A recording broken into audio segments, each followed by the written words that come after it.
You ever think your career might take such an interesting turn?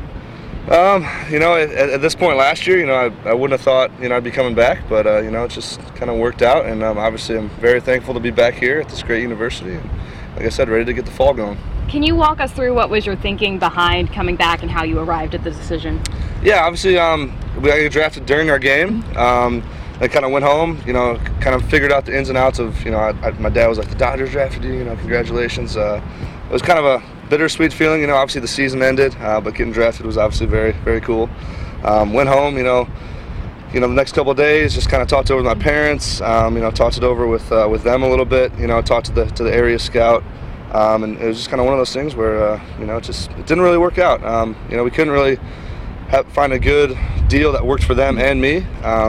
But also, coming back to school and getting my degree is very important. My dad didn't go to college, and he struggled for a lot of his life and trying to get a job. And my older brother didn't go to college, and he's kind of almost in the same boat. So, like I said, it means a lot to me to come back and get my degree. Is there anything other than your degree, things that you want to work on, while you're here for this, last year? Yeah, obviously, you can always get better, every day.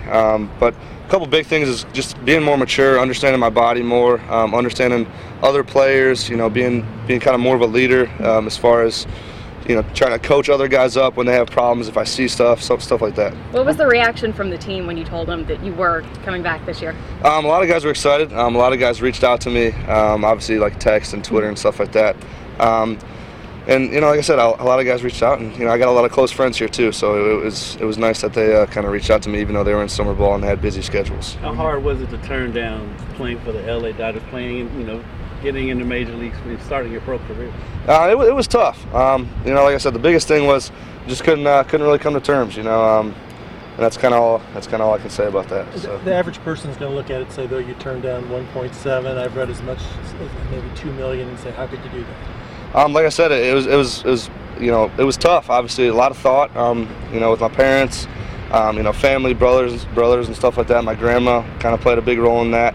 Also, and like you said, to the average person, it might seem like a lot, but to me and my family, it just there was other things that weighed heavier than just the money and just trying to play professional baseball right now. Are you doing it because you're convinced you can play your way up to a higher spot in the 2016 draft? Yeah, that played a little bit of a part. I would kind of weigh the schooling and stuff like that a little bit heavier than that. But obviously, we thought that we slipped a little bit in the draft. Whatever happens, happened. Like I said, it's in the past, and when we moved on, we're here now.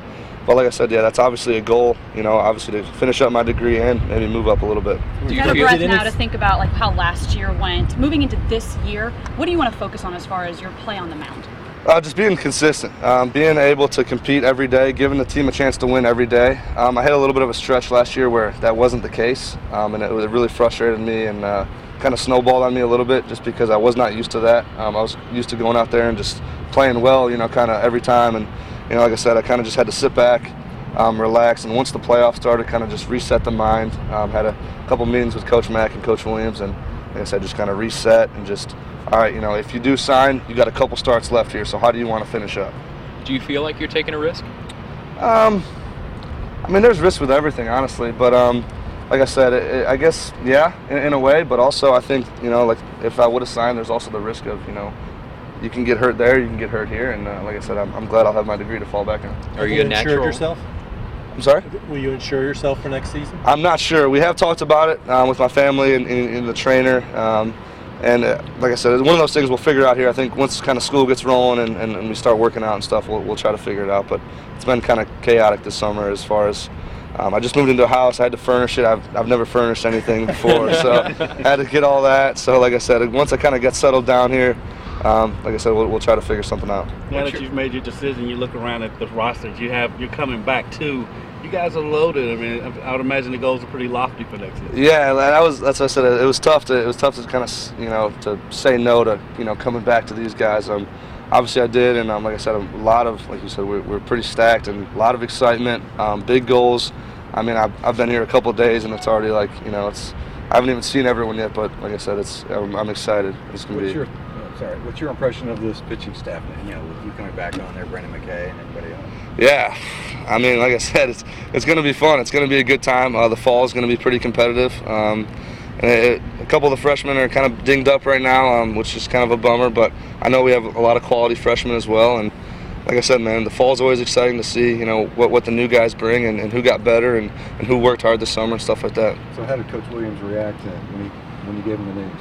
Obviously, he was pretty excited. He was at a tournament recruiting, and like I said, I was like, Coach, I'm coming back, and he like I said, he seemed pretty excited. There's not Did you read it first? Yeah, we had been texting back and forth just a little bit as far as, he's like, hey, what have you been doing? What's kind of, you've been working out, and what are you doing basically? He's like, you're not just sitting on the couch, are you? And I was like, no, I'm working out and stuff, just kind of staying ready, but didn't want to, get hurt obviously, at home working out or anything. So just kind of was more mild than anything, trying to stay with it a little bit.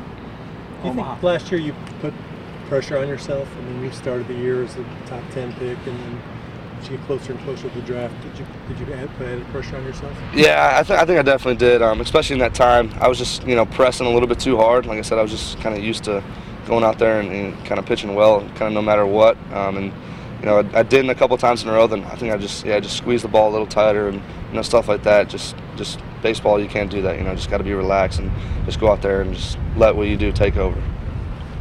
What would be a realistic goal for you next year? Work your way back up in the top 10 in the draft? Yeah, that'd be nice. Obviously, like I said, just any kind of an improvement. I mean, like I said, it's tough to turn down any contract or any money to play professional baseball. But like I said, just kind of as a self goal, yeah, just improve. On that pick, whether it's a couple slots or like you said, maybe up in the top 10. That'd be great. Does anybody want to ask him about the team going to the Dominican Republic, just to get a sound bite? We announced that a couple weeks ago, and he's been to Cuba, so from a culture standpoint, we could probably give some insight on that. Well, he just asked him. Yeah, there you go. Now, like he said, I have been to Cuba, and that was one of the most interesting experiences of my life. Going down there and just kind of seeing, obviously, the culture change. It's really different. I mean, some of the areas we drove by are just really poverty-ridden. Just houses kind of just thrown together with kind of whatever they could find, really. It was actually quite sad. They had a couple stadiums that we played in where obviously they have the Cuban professional league. But obviously going to the Dominican and playing in one of the winter league stadiums, that'll be a little different. Obviously I think it'll be a little nicer and stuff like that. But as far as the culture, I'm glad we're going, and I'm glad we're actually going to do, we're going to help out a little bit. In Cuba we just kind of went there to play and then got out of there. But it's going to be nice to kind of help out, like Coach Mack said. I think we're going to be feeding a village one day, or making, helping them with dinner or whatever. So that'll be interesting. That'll be cool. Baseball is a pretty big thing down there, and it's a different type of game as well. What's it like, playing against those internationals? It was, like I said, it was interesting. It was awesome. Yeah, we actually got swept 5 games, but it was really fun. I mean, they had a lot of good players, and it's just, even early in the summer playing Japan and stuff like that, playing those other teams, and just like you said, it's just different. Like Japan plays way different from us, who plays way different from Cuba, and it's just really neat, man.